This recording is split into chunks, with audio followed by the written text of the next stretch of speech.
come to share our story. We come to break the bread.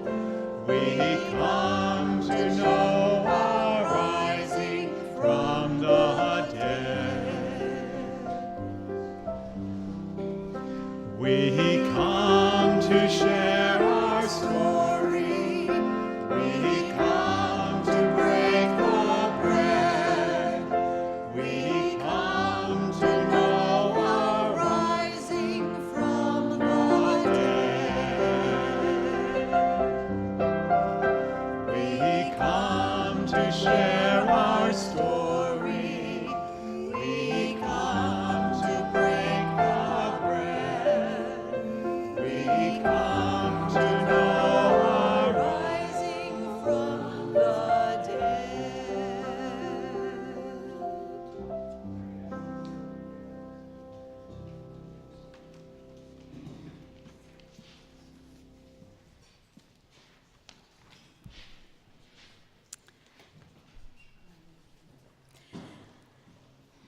November struck.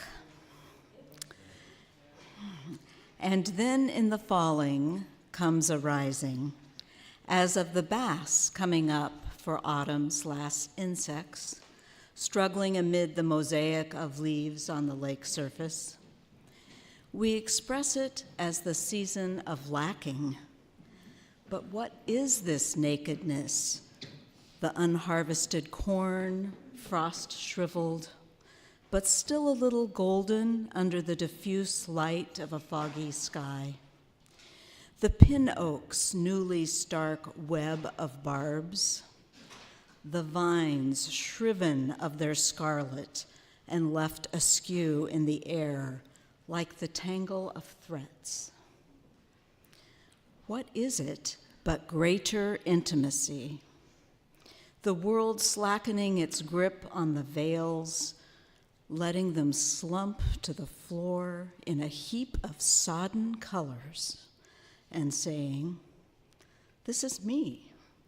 This is my skeletal muscle, my lattice work of bones, my barren winter skin. This is it. And if you love me, know that this is what you love."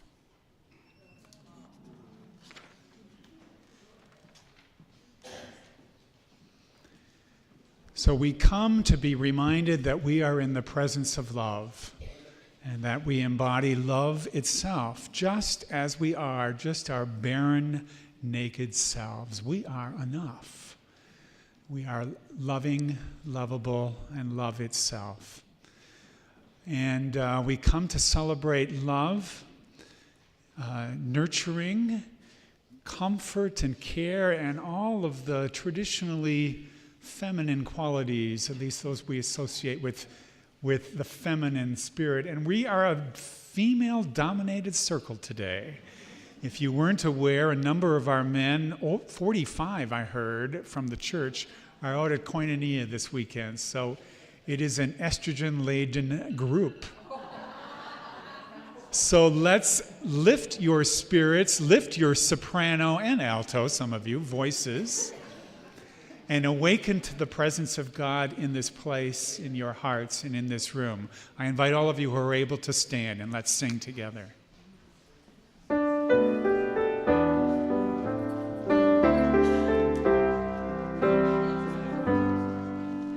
Today I awake, and God is before me. At night as I dreamt, He summoned the day. For God never sleeps, but patterns the morning with slivers of gold or glory in gray. Today I arise, and Christ is beside me. God walked through the dark to scatter new light. Yes, Christ is alive and beckons His people.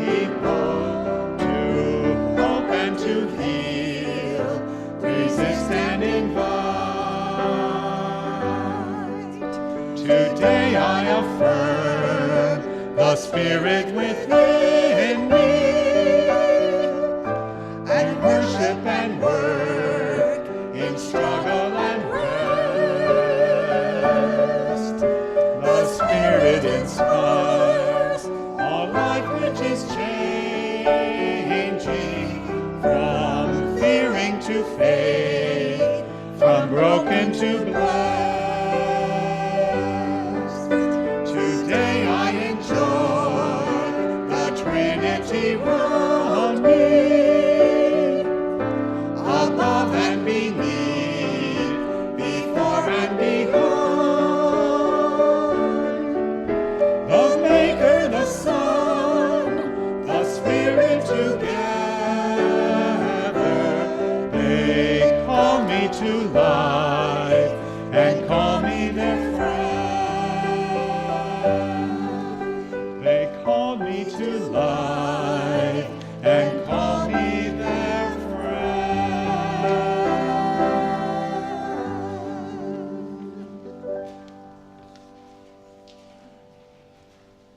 You may be seated.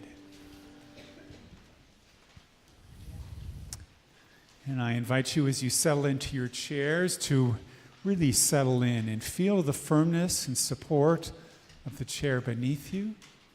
Begin to feel your breath coming in and out. And in this time that we recognize and bless the creation around us, I invite you to focus your blessing on this space, on this circle, and those who make up this circle, those sitting around you. And as you bless this circle, be sure to take in that same blessing during this time. So it's circular, so you're receiving energy and giving energy out in this time as we bless this space to the east and the west, the north and the south, above us, below us, and within us.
Come, O light, as the dawn breaks upon the eastern sky, break open our hearts, shine brightly in our lives, radiate in each of us a light so vibrant and strong that we illuminate the world with the light of your presence.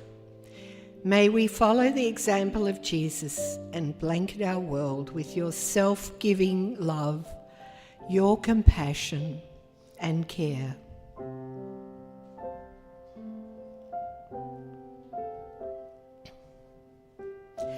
Come, O life, as we turn to the south, from where migrants and refugees approach our country's border, awaken us to care for the most vulnerable across the planet, including those escaping famine or persecution.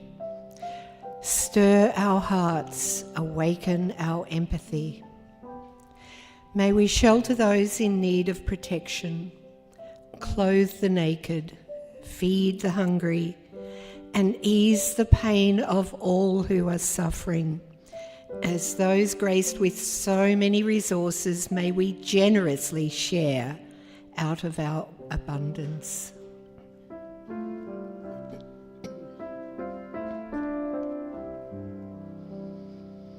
Come, O healer in the west, where we find rest at the setting of the sun.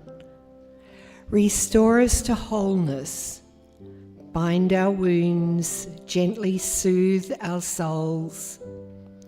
Heal us and heal our distorted, unbalanced relationship with our Mother Earth. May we learn to live in harmony with our planet, be good environmental stewards, and care for the lives of all Earth's creatures, including animals, birds, and sea life.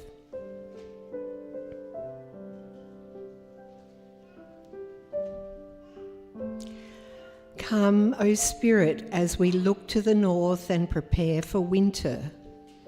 Nurture in us patience, humility, vulnerability. May we learn to recognize our own limits and know when to ask for help when we need it. As the eras of the earth evolve over eons, help us to take the long view, to believe in the triumph of goodness, and to trust that the long arc of history bends towards justice.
And let us continue our prayer in words. Let us pray.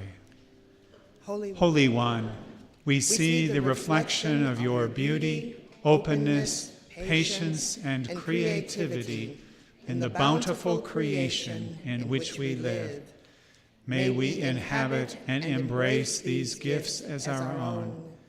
Give us gentleness and empathy, vulnerability and kindness. Fill our hearts with your compassion and care. Amen.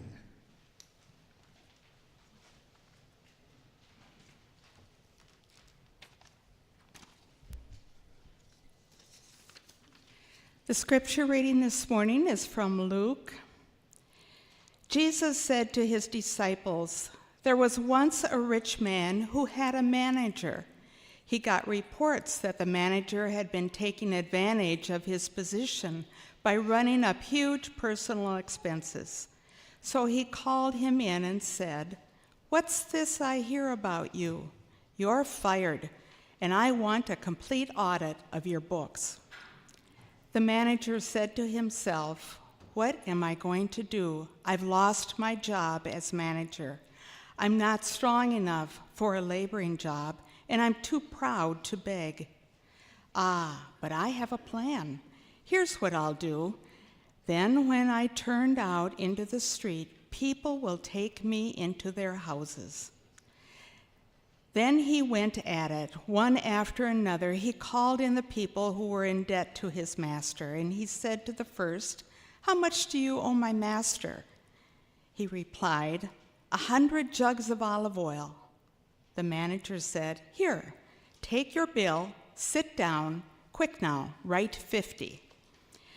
To the next he said, 'And you, what do you owe?' He answered, 100 sacks of wheat. He said, 'Take your bill, write in 80. Now here's the surprise. The master praised the crooked manager. And why? Because he knew how to look after himself. Streetwise people are smarter in this regard than law-abiding citizens. They are on constant alert, looking for angels, surviving by their wits. I want you to be smart in the same way, but for what is right, using every adversity to stimulate you to create survival, to concentrate your attention on the bare essentials, and you'll live, really live, and not complacently just by getting on good behavior. Jesus went on to make these comments. If you're honest in small things, you'll be honest in big things. If you're a crook in small things, you'll be a crook in big things. If you're not honest in small jobs, who will put you in charge of the store? No worker can serve two bosses. He'll either hate the first and love the second, or adore the first and despise the second. You can't serve both God and the bank. This is a word of God for the people of God. And each one of you, indeed, firmly implanted in your heart is a word of God for God's people. And in that spirit, I invite you to share the peace of God with your neighbor and around this circle. I wish you peace to all of you who are streaming with us via our live stream. I wish you a peaceful morning. Glad that you're worshiping with us today. God's peace be with you.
Namaste, Auntie.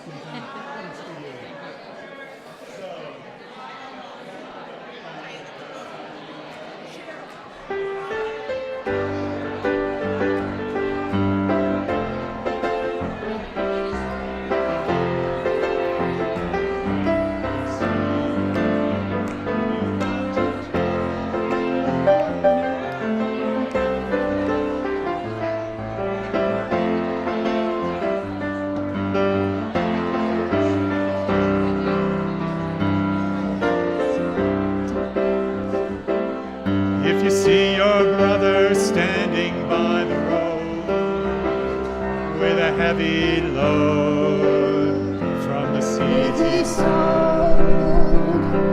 And if you see your sisters falling by the way, just stop and say, you're going the way. You've got to try a little kindness, show a little kindness, just shine your light for everyone to see.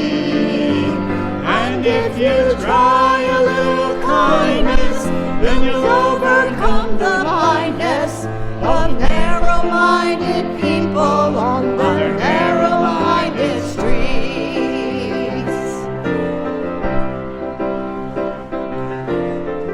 Don't walk around the down and out. Lend a helping hand instead of doubt. The kindness that you show every day will help someone along the way. You've got to try a little kindness, just show a little kindness, just shine your light for everyone to see. And if you Try a little kindness, then you'll overcome the blindness of narrow-minded people on their narrow-minded streets. And one more time, You've got to try a little kindness, show a little kindness, just shine your light for everyone to see. And if you try a little kindness, then you'll overcome the blindness of narrow-minded people on their narrow-minded streets.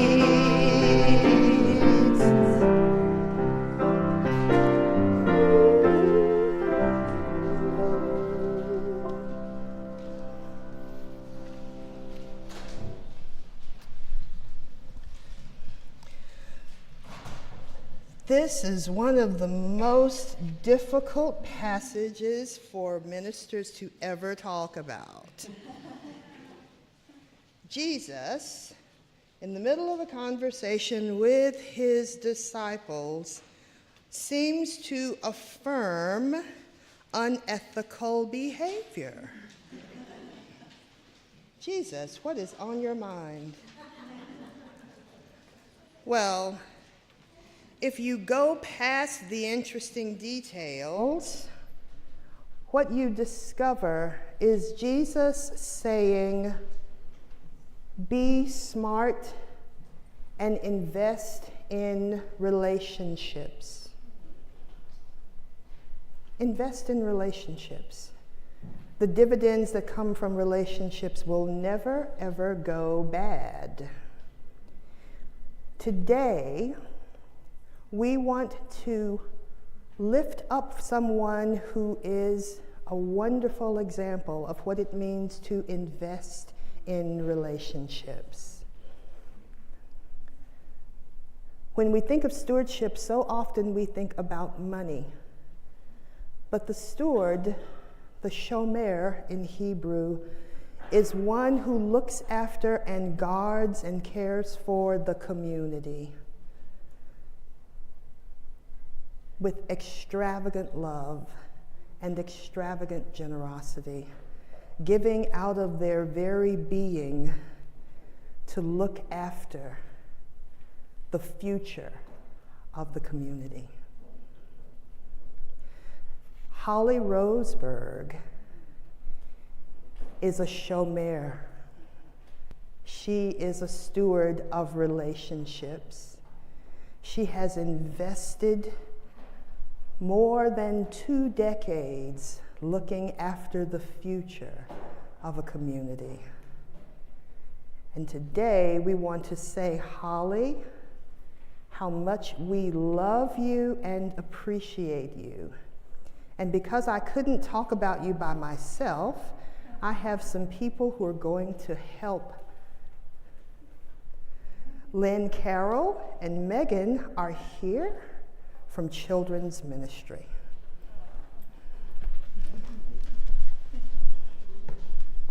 hello, sweet Holly. Hi, honey. So I have been part of the Hennepin community for 20 years. And in those 20 years, I do not remember Holly ever not being around. I can't look at you. You're making me a little bit weepy. I can't ever remember Holly not being around the nursery and not being around our youth and being the person that even if other volunteers were switching over in the nursery, those children knew Holly. And for children, it is so critically important in an environment where they only come typically once a week for them to have a stable and familiar face. And Holly has always been that stable and familiar face. And many of you, because the men are not here, I'm just going to ask women who have had children here at Hennepin, can you just raise your hand if your kids were cared for by Holly? Just raise your hand for me, okay?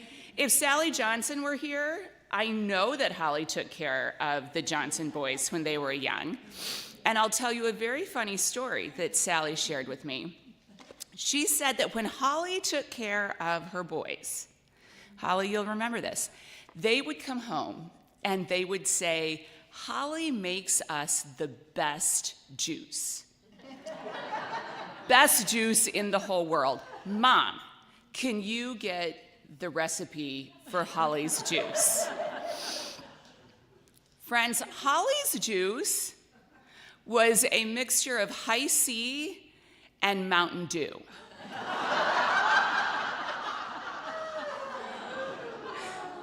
Of course those boys loved Holly's juice. But I also remember many, many years where Holly hosted swim parties. Do you remember that? Hosted swim parties at her apartment complex for the youth and for the middle school kids. So once she had these kids sort of as part of her community, then she just kept sharing with them. And it's been a really, really special, I would say closer to 30 years is my guess. You're saying 40? I feel like we've got an auction going on. Kim, do I hear 40? Do I hear 40? Okay, so 30 to 40, we're gonna say. It has been that many years. And just think about how many kids. Think about how many kids you probably have taken care of, Holly. Right? I bet it's in the hundreds. I bet it is that many children who have had their lives touched by just a simple interaction every week with somebody who cares. And we can all learn so much by just following that example. So Holly, we have a little gift for you. Do you want to come up here or do you want me to bring it to you? Well, I got some faces from other people that maybe you should stand and I'll bring it. How about that? How about you stay? All right, so you stand right there. Just stand right there. And I'm going to hold this up so everybody can see it first, okay? Yeah. But you should see it. You should be the very first to see it. So look, it is a woman in a rocking chair holding a baby. That's nice. And this is how we want you to remember your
Well, we did say that when the guys were away, we would have big fun.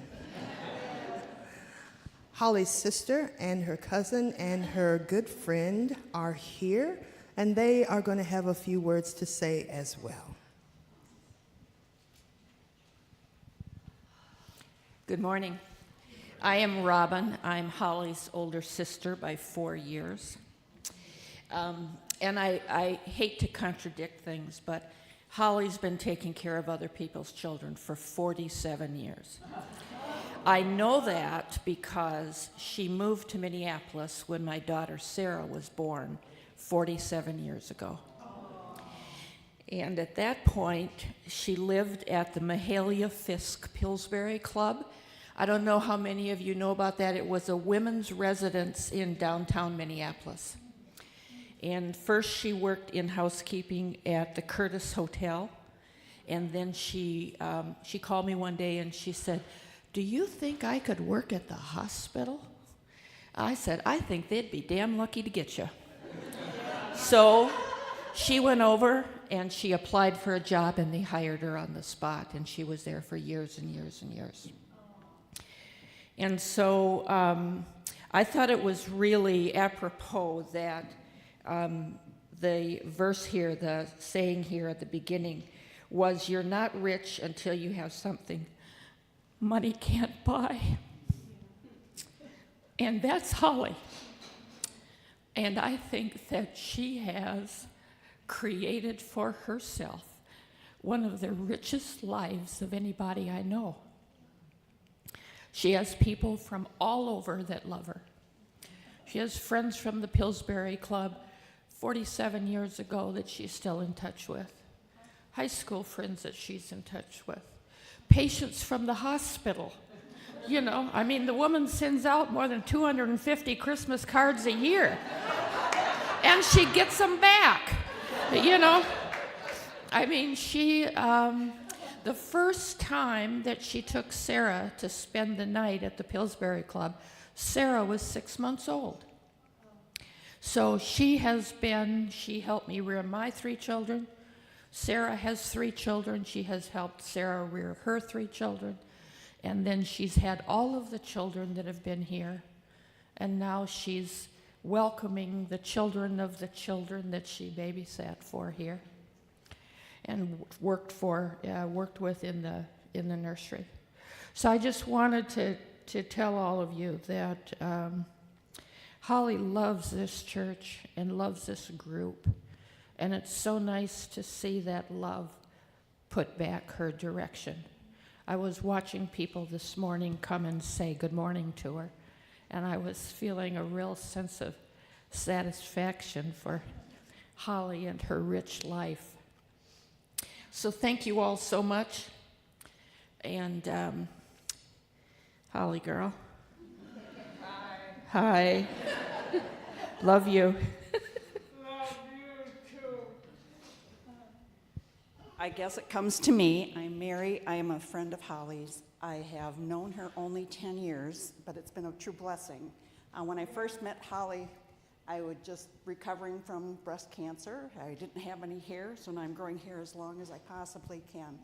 But she uplifted my spirit so much and helped me, and just she's just spontaneous in how she is for everyone, and she got a hold of me, and we've been friends since. We've traveled on buses. You're on the bus, and there are people that come up to her. We go shopping at Target. There are people that know her at Target.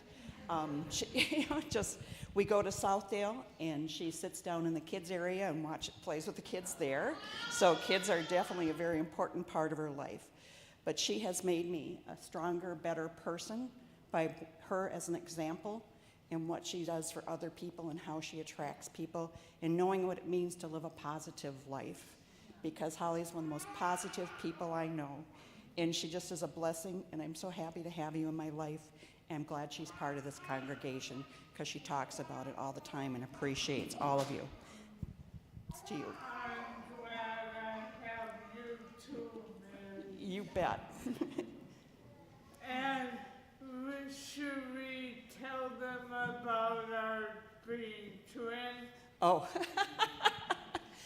That was Holly very often. She meets other people, and she has uncles, aunts. I have a brother, that's her father. She has lots of other fathers and mothers around that's kind of her relationship to people. And so we're really, really good friends. But one time I sat there and I said, well, what could I do to really just be that one person that was different? And they said, well, I'm a twin. You can't have anyone else as a twin. I'm the only twin. We were born 7 days apart. So she's the 28th of September, I'm the 21st, in the year of, should we say, 1951? Yes. So that puts us at 67 years old, so we celebrate our birthdays. But she is my twin sister. She tells everybody about it every time we go, and it's a great thing. Have another twin also. My twin is Lynn Carlson. So I said to her, I said, well, you can only have one twin. I said, we're just going to be really, really, really good friends forever and ever, right? Yeah. Yes, yes. Okay. Anything else you want to say? No.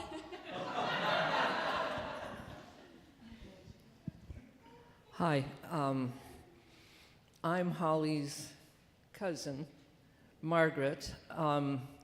Holly in some ways is like spaghetti. When she's ready, she sticks to the wall. I'm actually her cousin-in-law, and I lived in rural Minnesota for a long time, so I didn't spend as much time with Holly, but I have learned since I've been back in the city that she maintains connections. You know, we see an attorney, oh yeah, I used to babysit for him. And that's why he has such affection and care for her. And you just keep running into these, where are you going for Thanksgiving? Well, I'm going over to see the family that I used to watch their kids. Oh, yeah, right, that makes sense. So, yeah, she's a keeper, for sure, for sure. And she does establish relationships that are true relationships, but not legal relationships, shall we say. Thank you.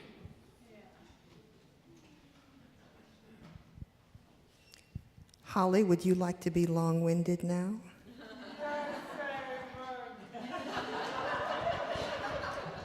I'm gonna be long-winded.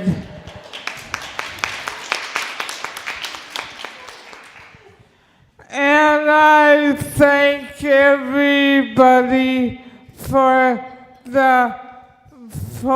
giving me this day and for saying the nice things you said about me. Thank you much.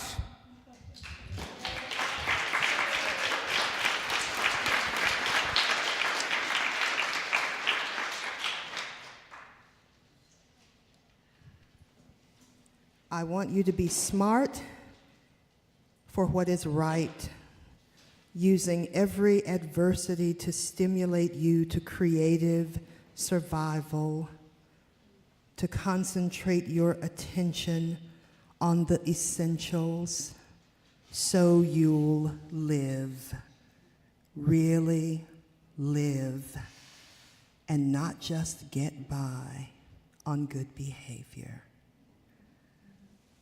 Thank you, Holly, for living and embodying Jesus' words for us and for all the people and children in your community.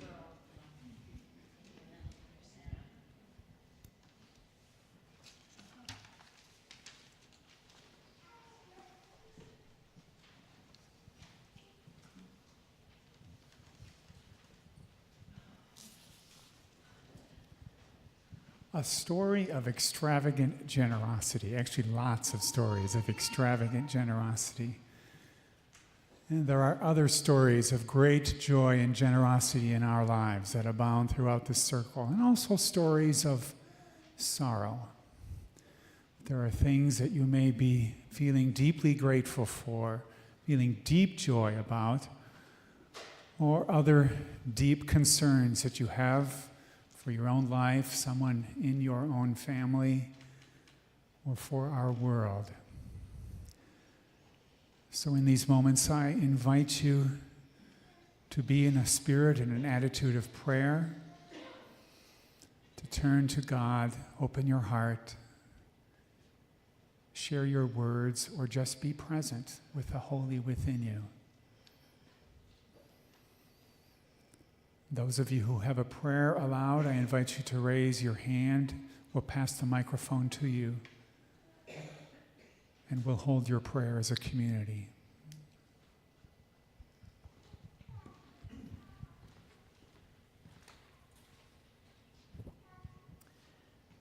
I'm Betsy. On this day of the 100th anniversary of the armistice that ended World War I, which was called and supposed to be the war to end all wars, my prayer is that war will end.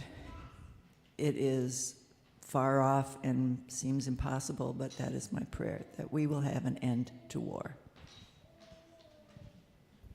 As a community, let's take that prayer to our heart, hold it there, and bless it with our love, and then send it on its way.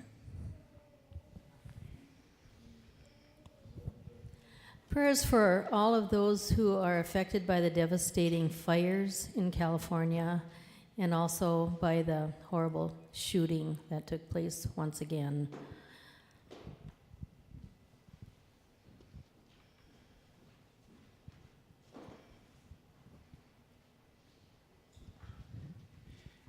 I wanted to offer a prayer and ask this community to join in on it. I was recently reunited with my older sister, and Friday, just 2 days ago, she had her birthday. And so I was very happy to be able to be in touch with her. So kind of didn't want today to pass without saying her name in this space and asking a blessing. It's my older sister, Dylin.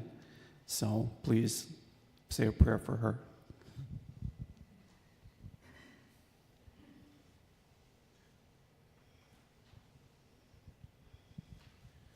I'm going to stand up. I do better standing up. First of all, I want to give prayers of gratitude for Holly for all she's been to this community and the blessing she has been to us. I'm Jane, and my prayers today are prayers of gratitude. And this is going to be tough. Gratitude for the life of Jim, my husband.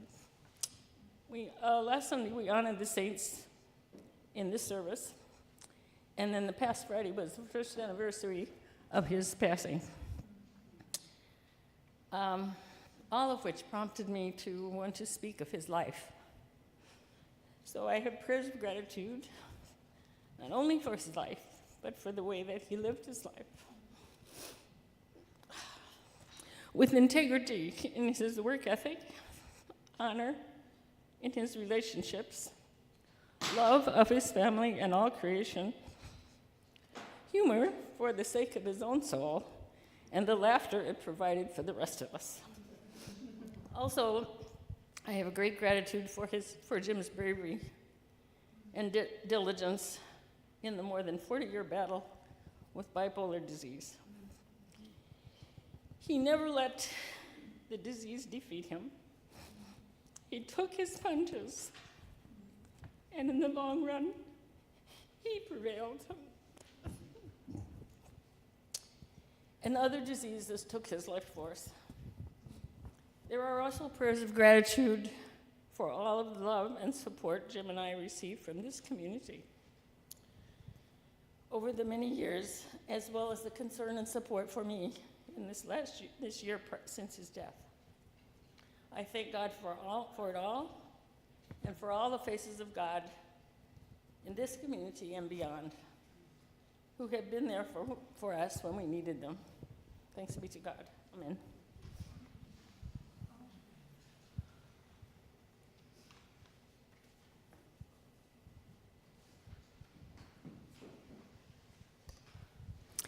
Well, I now have 4 prayers of gratitude.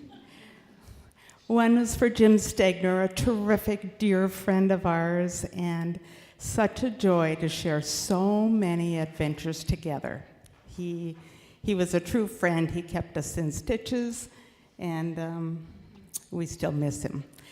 The second one is for my mom. She had a bout in the hospital for about a week.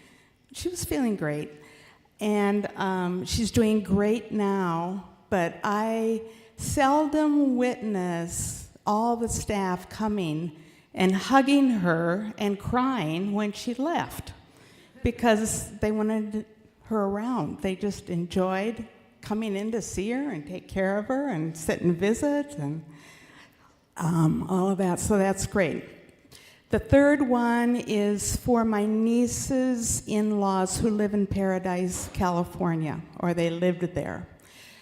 They had to escape. They escaped briefly with their van or camper, whatever it was. That was slowing them down. They had to abandon it, and they ran on foot. They have lost everything. They only had the clothes on their back.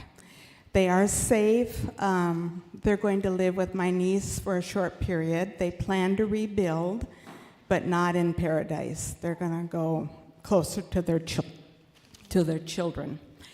The third prayer is a prayer of gratitude and asking you to pray for the safety of my son and his young family. They have a almost 11-year-old and an 8.5-year-old, and they are in Morocco for 3 weeks. Dan and Jen were Peace Corps people there, and now they've taken their kids back to introduce them to their second home, their second families, all of their friends, and they're having a blast. So anyway, thank you.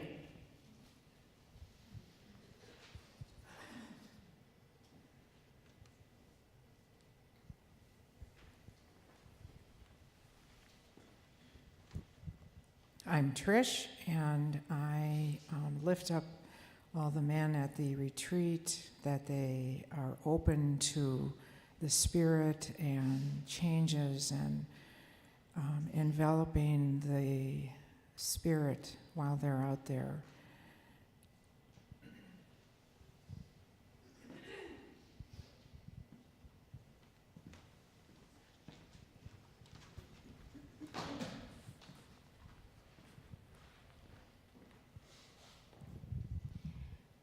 Prayers of thanksgiving for my sister-in-law, Karen, who has been just very, very, very ill.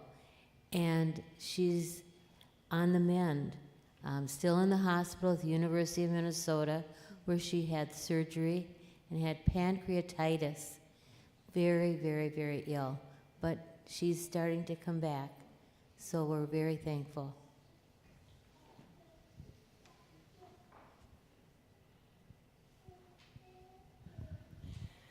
I'm Jolene. My husband Doug is in a care center. He went into the hospital about 10 days ago with sepsis and pneumonia. So prayers for him. It's going to be a while before he gets home, I think, and prayers for me also, so that I can keep my sense of humor.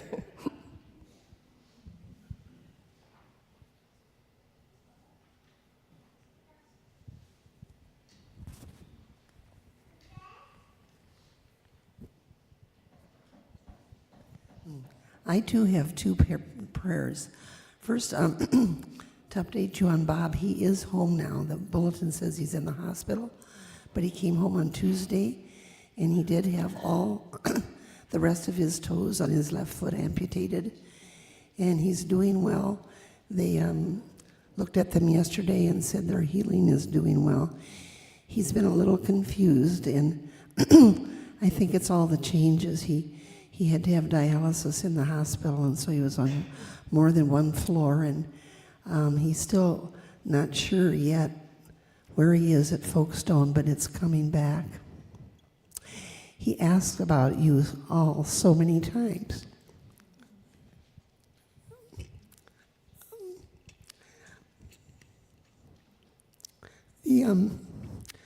The letter or the card that I'm sorry. So many of you signed last week. I mean, you know how It's on the counter there. He looked at every, and we talked about it. Okay. Then the other prayer, kind of ironic. Our David, our son, second son, Andrew John,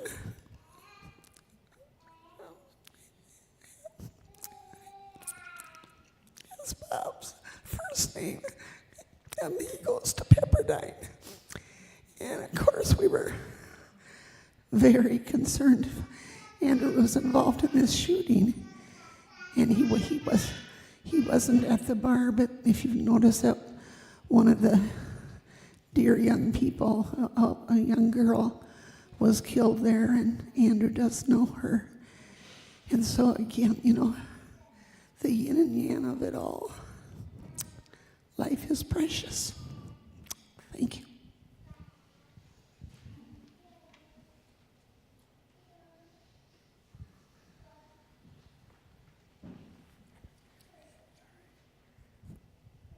I want to follow up with prayers for Holly and just tell you that she not only took care of our children, but she also took care of us. There were times when I worked downtown, she would come downtown and bring us Kentucky Fried Chicken and say, here, now you have dinner for tonight. Or she would come and bring me candy bars, just show up out of the blue and bring me treats. She always took really good care of us, and when our son was struggling with undiagnosed ADD, she was very patient with him and helped him to do his homework by sometimes kind of doing his homework. And she knew what the kids liked, and for Christmas, or, well, not even for holidays, not for anything special, she would just show up and bring Brendan a bowl of his own container of Cool Whip so that he could just sit and enjoy his own Cool Whip, because all the kids loved Cool Whip. She knew what they liked, and she knew how to make them happy, and we've always called her our angel, because she's been an angel for our family. So to continue those prayers and good wishes for Holly.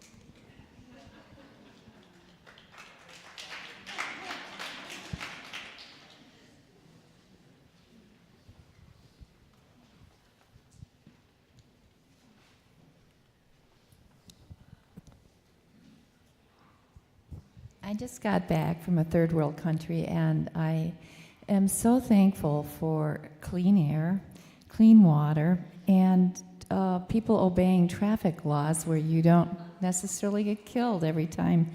I mean, you can get really injured in a country where nobody obeys any traffic laws. And I saw quite a number of accidents, and people wear masks to, ride their scooters, and I think of all the places in the world where people have trouble breathing the air, and people have trouble drinking the water, and it's such a privilege to live in a country where we can do that, and I thank everyone here who contributes to keeping our air clean and our water clean, and concern for the environment.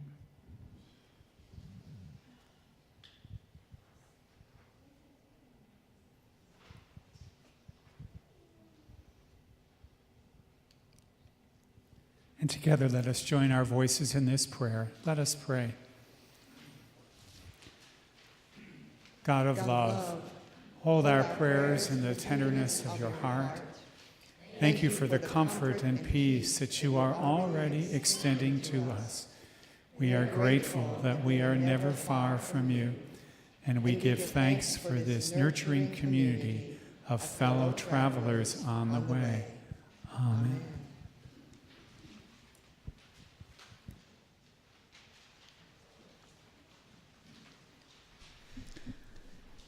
You're invited to participate in extravagant generosity by sharing your gifts for the ministries of this church. The small bowl is for gifts designated for mission, and the heart-shaped bowl is for gifts, tithes, offerings for the general working of our church.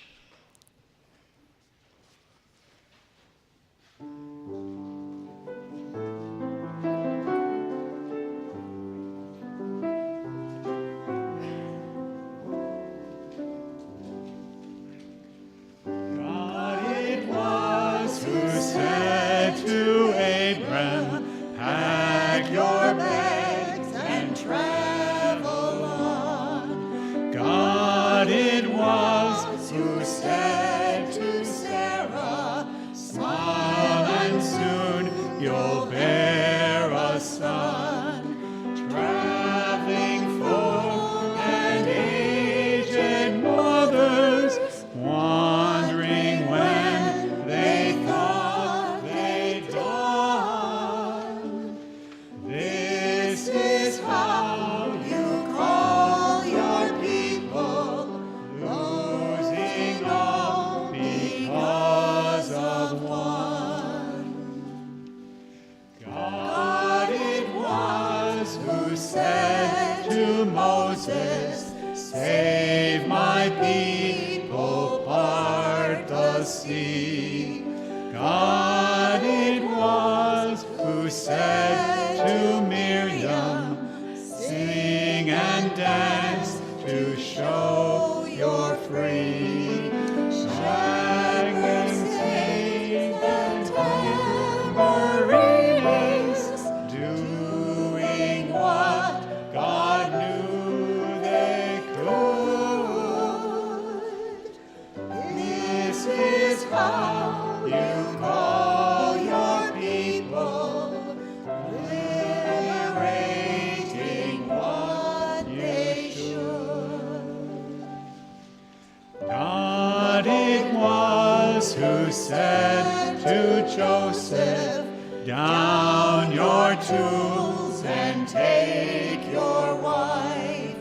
God it was who said to Mary, in your womb I'll start my life.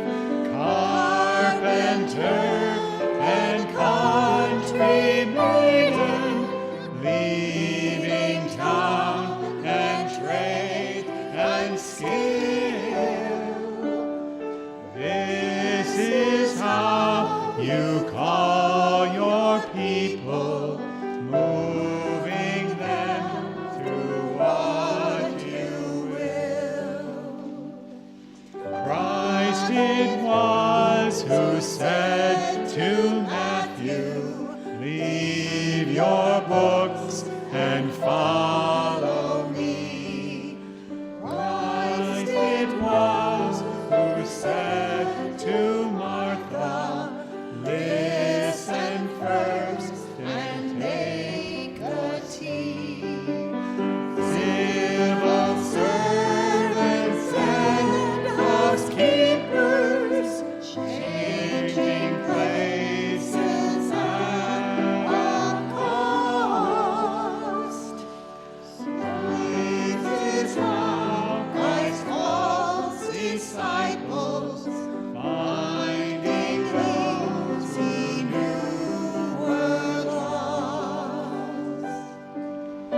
In this crowd of common people, once unknown, whom we revere, God you call to share your purpose, starting now and starting here.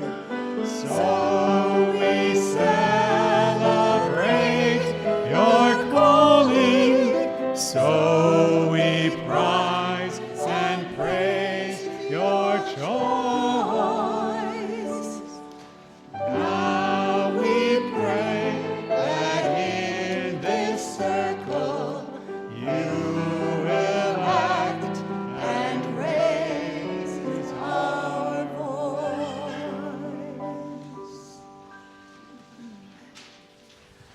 You are invited to raise your voice with good news. What good news do we hear from you today that we can help you celebrate?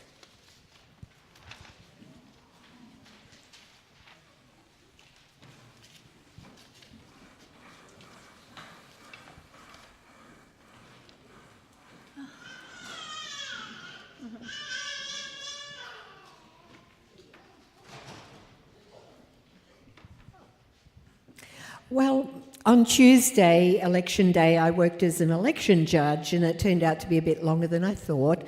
I started at 6 a.m. and finished at 10 p.m. A little dehydrated. But I was working in the largest of the Plymouth precincts, and for the second half of the day, I was taking the receipts and handing out the ballots. So I met face to face with many, many of the voters there. And I can tell you it was just one of the most incredibly blessing experiences. The diversity of people who came up, the diversity of parents who brought their children to experience this and teach them about the voting procedure just blew me away. Every culture in the world was represented. The mothers with their prams, the hunters who came back, and the children who, like one was so excited about learning about global warming that day. And the other blessing for working there that day is that 1 in 6 people who voted registered new voting as a new voter on that day itself. And the young people came out in droves. I think some of you know that my wife Deborah and I take some different paths for our spiritual journey on Sunday morning, and of late I guess she's been involved in her particular journey. But this past week we honored the journey of her father, George Ricci, who died, and the flowers on the table in the back she wanted you to have here as a sign of her gratitude to you for the cards that you have sent and the sympathy that you have shared with her. And she just wanted you to know that even though she isn't here so much on Sunday morning, that she's very much a part of Sacred Journey and that she values your friendship and your love. And we do celebrate George's life and what he offered to his family.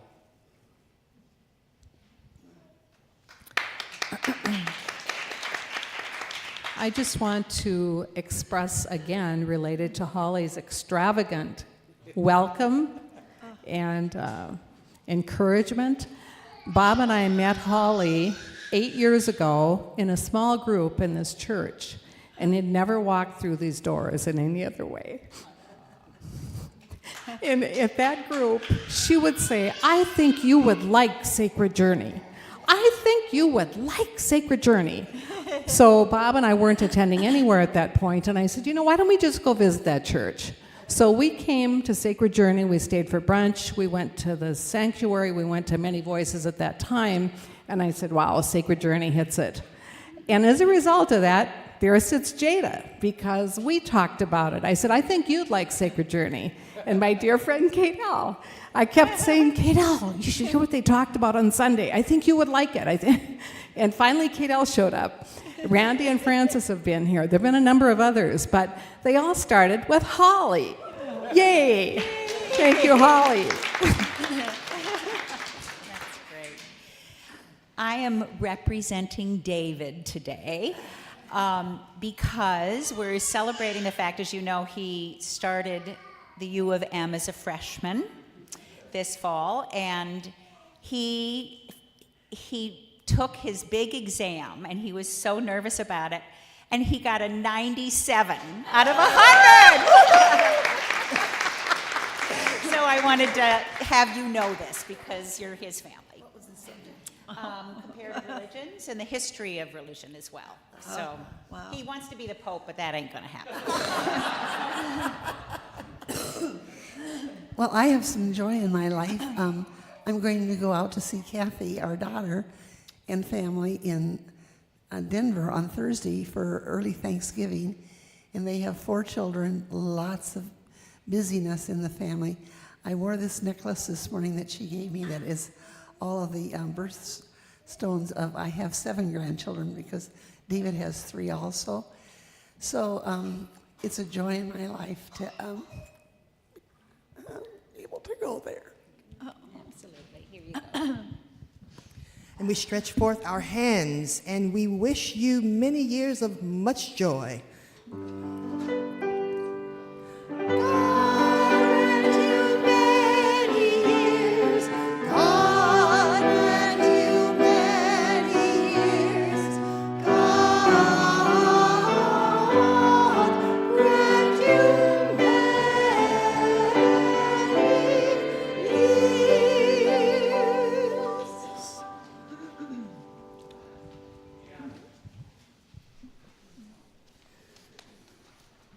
This is a busy community. This is a busy season. And so there are 5 things that I want us to keep our eyes and attention on very quickly. Number 1, because it is that time of the year, there will be a charge conference November 25th, immediately following worship in the sanctuary. This is our disciplinary charge conference.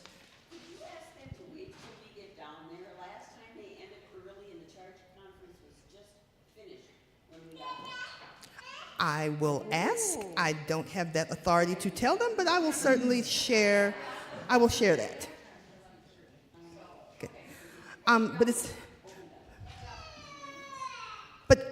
Charge conference, of course, as Methodists, we do every year in order to attend to the business of our organizational and connectional requirements. So charge conference.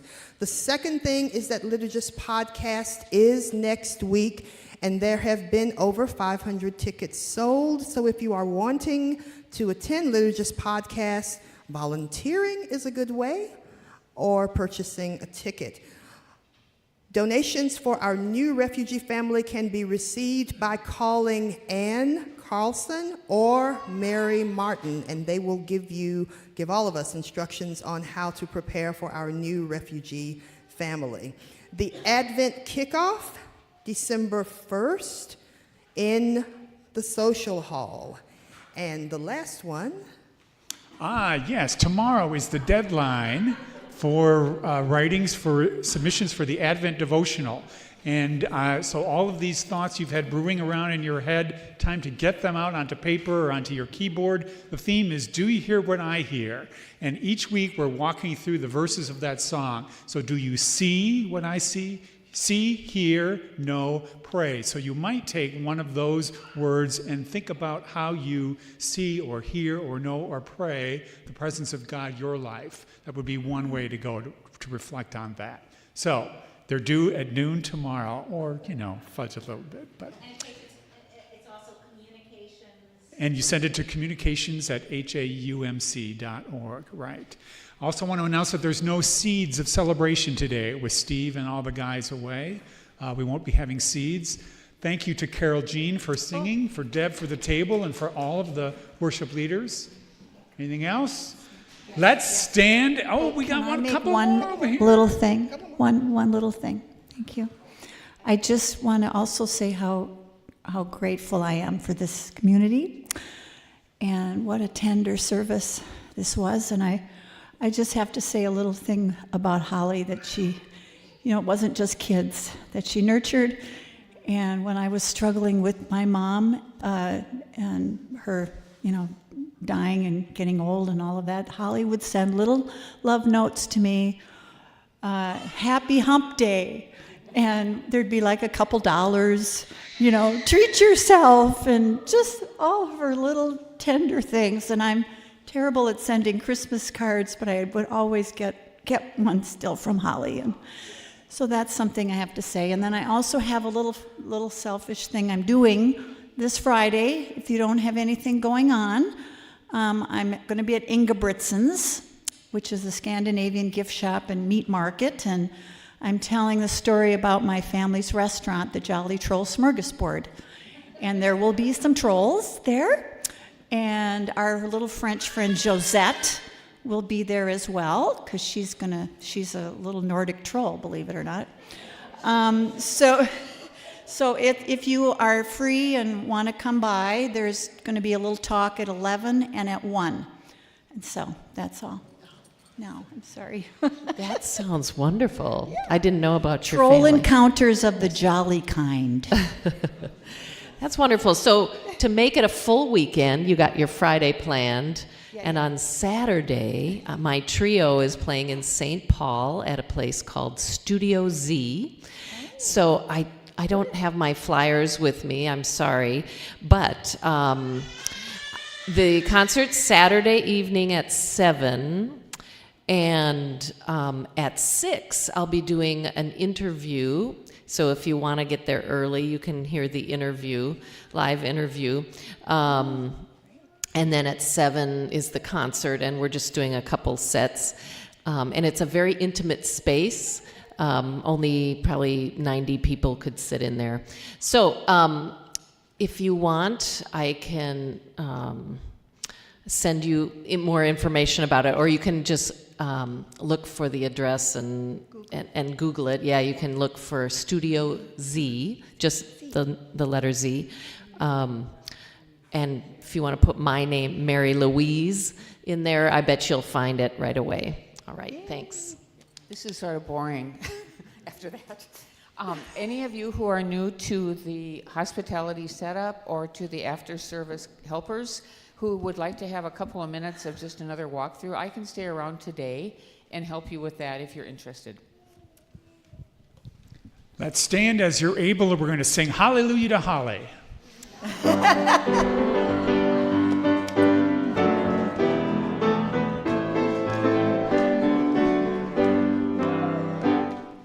Halle, halle, hallelujah. Halle, halle, hallelujah.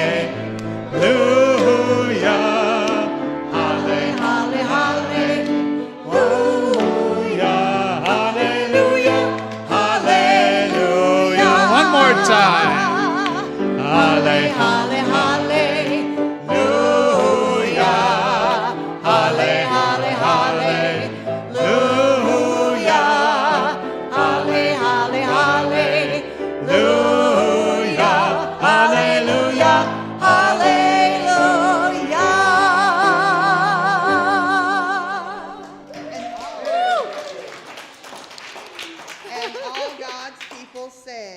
Amen.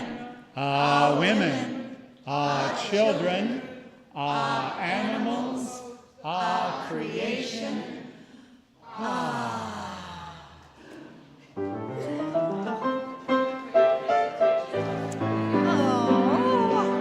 That was so special. Oh, I'm so glad you were. Oh, I am too. I am too. Oh.